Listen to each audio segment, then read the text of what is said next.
Hi, boys and girls. My name is Katie McCarthy, and I am so glad to be a part of your reconciliation retreat this year. I am here to read with you Lily's Purple Plastic Purse.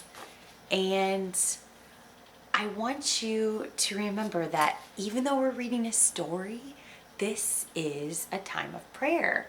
So let's get ready to listen to what God has to tell us in this story and what He wants us to hear from it. Are you in a comfortable position for listening? Let's all take a deep breath and let it out a little at a time.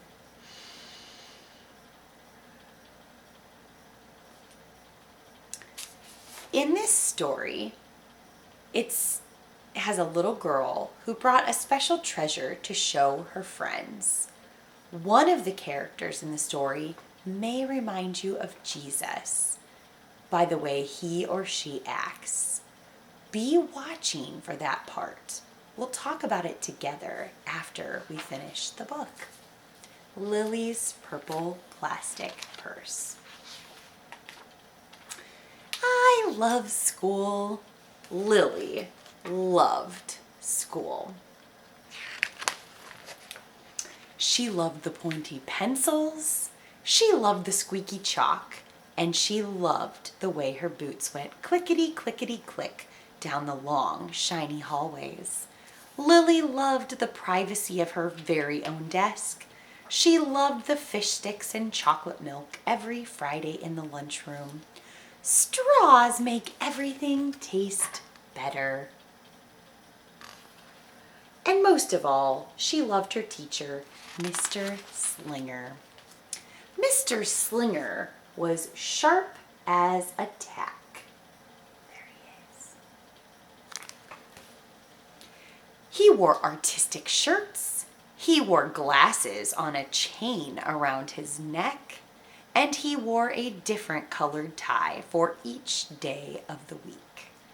Wow, said Lily. That was just about all she could say.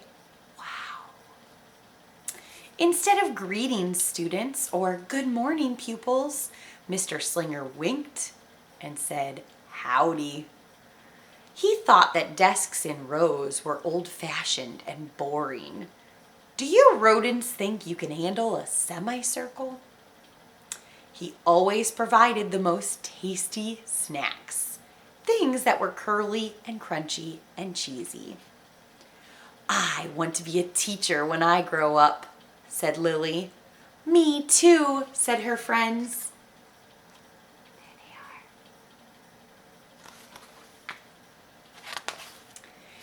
are. At home, Lily pretended to be Mr. Slinger.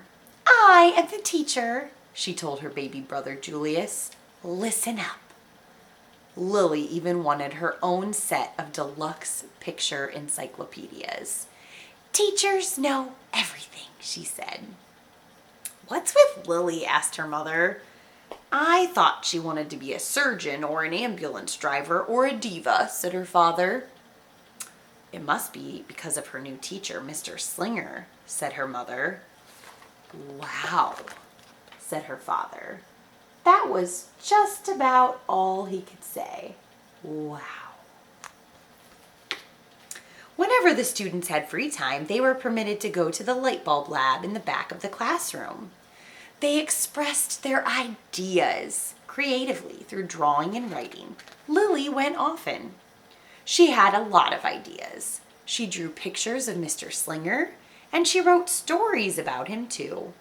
During sharing time, Lily showed her creations to the entire class.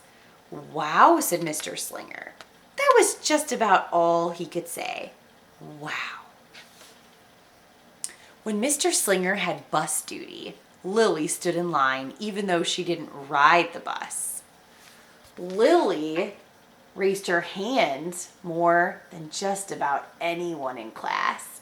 Pick me, pick me. Even if she didn't know the answer.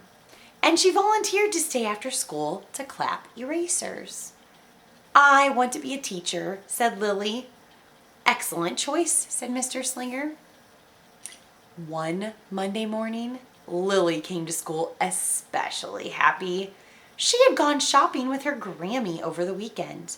Lily had a new pair of pink movie star sunglasses, complete with glittery diamonds and a chain like Mr. Slinger's. She had 3 shiny quarters, and best of all, she had a brand new purple plastic purse that played a jaunty tune when it was opened up. Wow. Pretty fancy. Lily wanted to show everyone. Not now, said Mr. Slinger. Listen to our story. Lily had a hard time listening. Lily really wanted to show everyone. Not now, said Mr. Slinger. Let's be considerate of our classmates. Lily had a hard time being considerate. Lily really wanted to show everyone. Not now, said Mr. Slinger. Wait until recess or sharing time. But Lily could not wait. The glasses were so glittery, the quarters were so shiny, and the purse played such nice music, not to mention how excellent it was for storing school supplies. Look, Lily whispered. Look, everyone, look what I've got. Everyone looked, including Mr. Slinger. He was not amused. I'll just keep your things at my desk until the end of the day, said Mr. Slinger. They'll be safe there, and then you can take them home.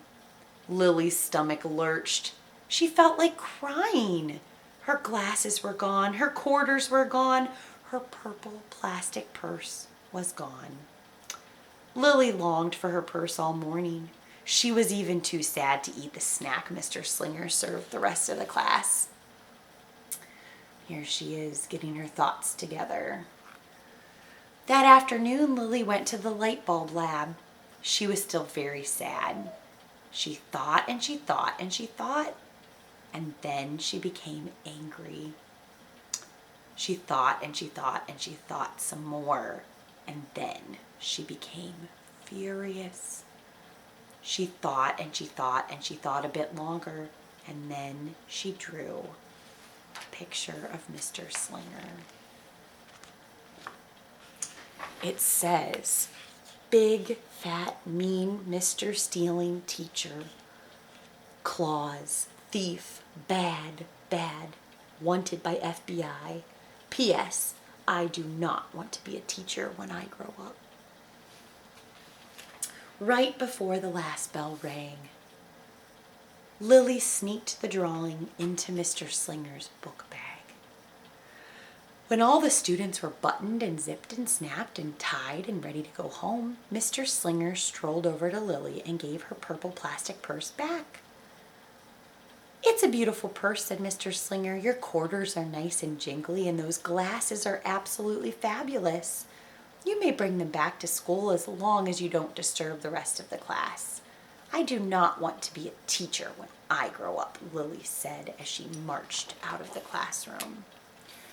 On the way home, Lily opened her purse.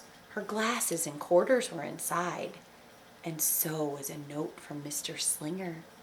It said, today was a difficult day. Tomorrow will be better.